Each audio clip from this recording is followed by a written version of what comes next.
Assalamualaikum warahmatullahi wabarakatuh. Perkenalkan, nama saya Laila Aida Fatima. Saya dari jurusan Teknik Elektro Unsika tahun 2020. Saya di sini ingin mewawancarai salah satu tokoh masyarakat tentang pengaktualisasian nilai-nilai Pancasila yang ada di kehidupan kita sehari-hari. Mari kita berkenalan dengan salah satu tokoh yang ada di samping saya. Boleh diperkenalkan nama, tempat tinggal, umur, dan pekerjaan sekarang. Perkenalkan, nama saya Wina, tinggal di Kampung Cisaat di Kecamatan Setu. Umur saya 18 tahun dan saya sedang bekerja di salah satu perusahaan di Indonesia. Baik, dengan Teh Wina, sudah bersedia jika saya wawancara sekarang? Bersedia.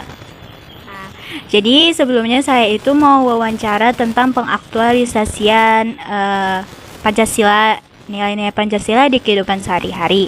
Kira-kira kalau untuk pengaktualisasian sendiri, pengaktualisasian nilai-nilai Pancasila, apakah Teteh Wina udah tahu apa itu?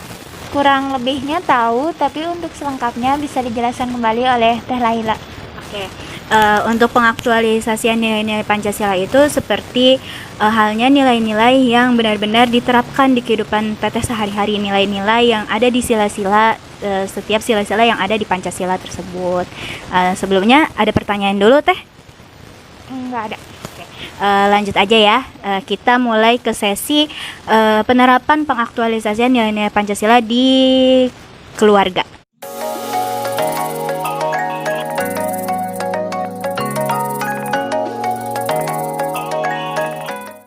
Untuk yang pertama itu sila yang pertama ya Teh, itu ketuhanan yang Maha Esa. Kalau untuk pengaktualisasian di dalam keluarga itu Teteh sudah mengaktualisasikan apa saja ya?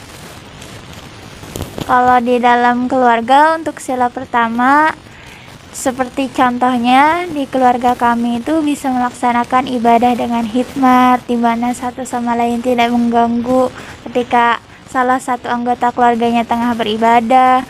Terus juga di keluarga saya itu masih ada semacam adat istiadat turun-temurun dari nenek moyang yang masih dijalankan ya, walaupun memang saya sendiri juga nggak percaya dengan hal itu.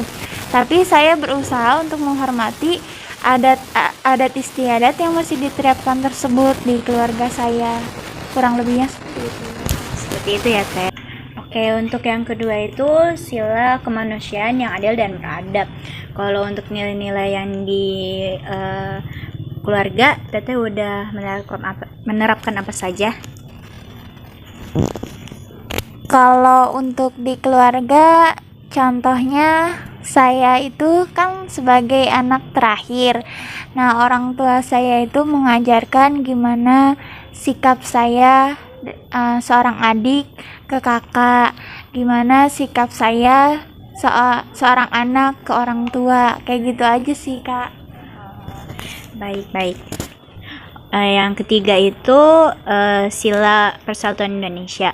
Nah, aktualisasinya apa saja? Kalau untuk sila ketiga Persatuan Indonesia itu dimana saya dianjurkan untuk hidup rukun sesama anggota keluarga. Saya ini kan jumlah saudara kandungnya kan banyak. Nah, itu gimana caranya supaya kita tuh nggak bertengkar satu sama lain, nggak berantem ketika berbeda pendapat, gitu aja sih Kak. Baik, kita lanjut ya Teh. Yang keempat ada kerakyatan yang dipimpin oleh hikmat kebijaksanaan dalam permusyawaratan perwakilan. Nah, untuk sila keempat ini, nilai-nilai apa saja yang telah diaktualisasikan di keluarga? Kalau untuk sila keempat itu kan gimana kalau ada masalah keluarga, kita tuh berusaha untuk memecahkannya secara kekeluargaan dengan cara bijaksana kayak gitu. Terus kita juga berusaha gimana caranya bisa keluar dari masalah itu bersama-sama kayak gitu. Selanjutnya adalah sila kelima, yaitu keadilan sosial bagi seluruh rakyat Indonesia. Nah, nilai-nilai yang sudah dilaksanakan oleh Teh Wina di kehidupan keluarga. Nah, itu Contohnya seperti menempati sesuatu sesuai dengan porsinya, seperti menghormati orang yang lebih tua, contohnya ke orang tua ya. Terus juga kita juga harus diusahakan saling menyayangi sesama keluarga. Baik, untuk pengaktualisasian di keluarga sudah selesai. Kita lanjut ke pengaktualisasian nilai-nilai Pancasila di dunia masyarakat.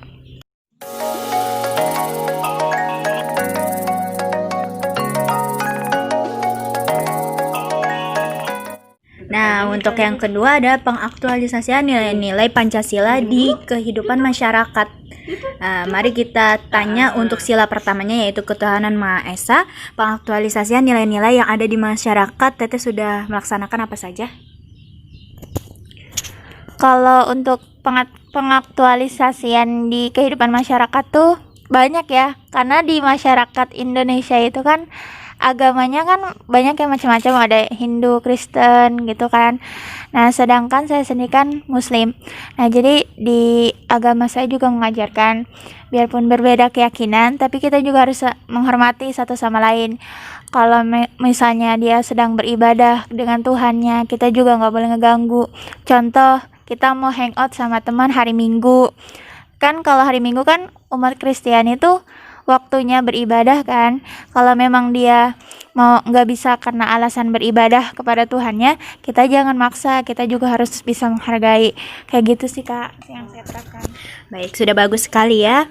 Ternyata pengaktualisasiannya untuk sila yang kedua itu adalah kemanusiaan yang adil dan beradab. Nah, pengaktualisasian nilai-nilai Pancasila sila kedua ini di kehidupan masyarakat itu apa saja yang telah Teteh laksanakan? Untuk sila kedua ini penerapannya kan kemanusiaan yang adil dan beradab. Sikap saya tuh diajarkan bagaimana caranya kita harus menghormati sesama manusia tuh, nggak harus membeda-bedakan kasta. Contoh ya, misalnya saya emang orang beradab, misal punya teman tuh nggak harus milih-milih, nggak harus yang satu kasta sama-sama orang kaya atau gimana, kayak gitu sih Kak. Untuk sila yang ketiga itu sila persatuan Indonesia, yaitu pengaktualisasian di nilai-nilai masyarakat. Adalah Teh? Kalau sila ketiga itu persatuan Indonesia ya. Jadi kita tuh harus hidup rukun, contohnya antar tetangga. Kita juga harus bisa menerima pendapat orang lain supaya nggak memicu perdebatan dan nggak memicu keributan antar tetangga gitu. Oke, kita lanjut. Untuk sila yang keempat yaitu kerakyatan yang dipimpin oleh hikmat kebijaksanaan dalam permusyawaratan perwakilan, yaitu apa saja nilai-nilai yang sudah Teteh aktualisasikan di masyarakat? Kalau bagi saya ya, kalau sila keempat sama sila ketiga kan intinya hampir-hampir mirip ya, hampir-hampir nyerempet. Nah, tapi kalau di sila keempat kan intinya gimana sikap kita itu yang menunjukkan itu bermasyarakat secara bijaksana.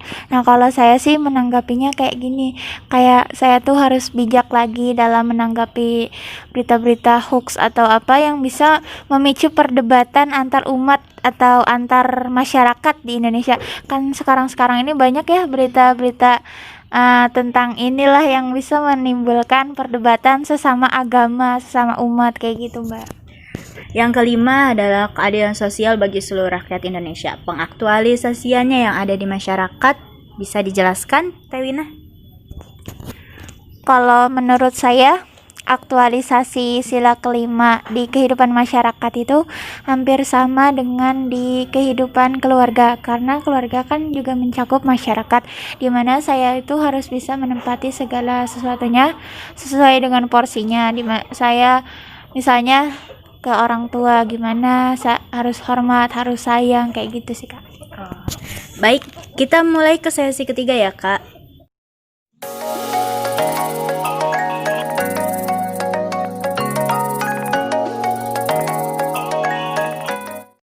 Untuk sesi ketiga ini pengaktualisasian nilai-nilai Pancasila yang ada di dunia pekerjaan. Jadi pekerjaan Teh Wina ini merupakan karyawati di salah satu perusahaan swasta. Jadi kita akan mulai dengan pengaktualisasian nilai-nilai di sila pertama yaitu ketuhanan yang Maha Esa.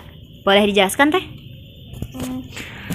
Untuk penerapan sila pertama, ketuhanan yang Maha Esa, di kerjaan saya itu ya seperti itu. Saya harus mengusung atau memperdalam tentang agama saya di kerjaan saya, di mana contohnya saya kerja harus jujur, nggak boleh bohong, harus bertanggung jawab atas apa yang saya kerjakan. Karena kan saya sebagai umat muslim percaya dengan apa yang saya kerjakan itu pasti dicatat dan diperhatikan oleh Tuhan saya, kayak gitu. Pastinya menjaga toleransi juga ya Teh. Iya, iya.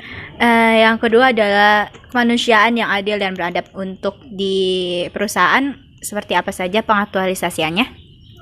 Untuk penerapan sila kedua, kemanusiaan yang adil dan beradab, intinya kan manusia yang adil dan beradab. Nah, saya kan sebagai karyawan di salah satu perusahaan, saya masih anak buah ya hitungannya. Jadi penerapannya gimana sikap saya, adab saya ke atasan saya, contoh ke leader, ke manajer, kayak gitu. Gimana sikap saya, harus hormat, harus sopan santun, seperti itu.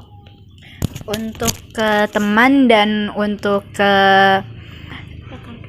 rekan kerja itu seperti apa Teh? Kalau untuk ke rekan kerja ya sama kayak kita juga, biarpun hitungannya tingkatannya sama ya, tapi juga kita juga harus bersikap saling menghormati. Jadi nggak main seenaknya aja, mentang-mentang kayak gitu lah. Jadi intinya saling menghormati aja itu Kak. Baik, saya mengerti. Untuk sila ketiga yaitu Persatuan Indonesia. Kalau penerapannya di dunia kerja itu seperti apa Teh? Kalau untuk di sila ketiga Persatuan Indonesia, saya berusaha untuk menciptakan komunikasi yang baik antar sesama rekan kerja saya maupun dengan atasan saya, supaya enggak terjadi perdebatan ya sesama di perusahaan tersebut. Kalau misalnya bertengkar kan gak enak gitu Kak. Baik, sila keempat adalah kerakyatan yang dipimpin oleh hikmat kebijaksanaan dalam permusyawaratan perwakilan. Pengaktualisasiannya dalam dunia pekerjaan yaitu Teh? Untuk sila keempat ini kan peran saya masih sebagai pekerja, di mana saya harus kayak misal menemukan masalah di dalam pekerjaan saya diharuskan untuk melapor ke atasan saya. Jadi nggak asal main ambil keputusan sendiri, jadi harus ada perundingan sebelum mengambil keputusan, kayak gitu Kak. Jadi kalau misalkan ada masalah itu tidak boleh diambil keputusan sendiri ya Teh? Iya benar sekali. Ya udah. Yang terakhir dari 3 sesi ini adalah di sila keadilan sosial bagi seluruh rakyat Indonesia. Ini adalah jadi pengaktualisasian terakhir dalam sesi wawancara ini. Pengaktualisasian nilai sila kelima itu di dunia pekerjaan, bisa dijelaskan Teh? Untuk pengaktualisasi di sila kelima ini kan keadilan bagi seluruh rakyat Indonesia. Kalau menurut saya hampir sama dengan penerapan di keluarga, di masyarakat, karena kan di perusahaan juga kan hitungannya masih masyarakat. Jadi sikap saya tuh harus adil, nggak ke semua orang, nggak membeda-bedakan satu sama lain, seperti itu Kak. Untuk sila kelima mungkin seperti itu ya Teh ya. Mungkin kesimpulannya adalah ternyata pengaktualisasian nilai-nilai Pancasila itu masih ada di masyarakat kita. Bahkan walaupun ideologi bangsa kita itu mungkin sudah tergerus, tetapi dari segi kebiasaan masyarakat itu masih ada. Walaupun tergerus globalisasi dan yang lainnya. Nah, kesimpulan yang bisa saya ambil itu seperti itu.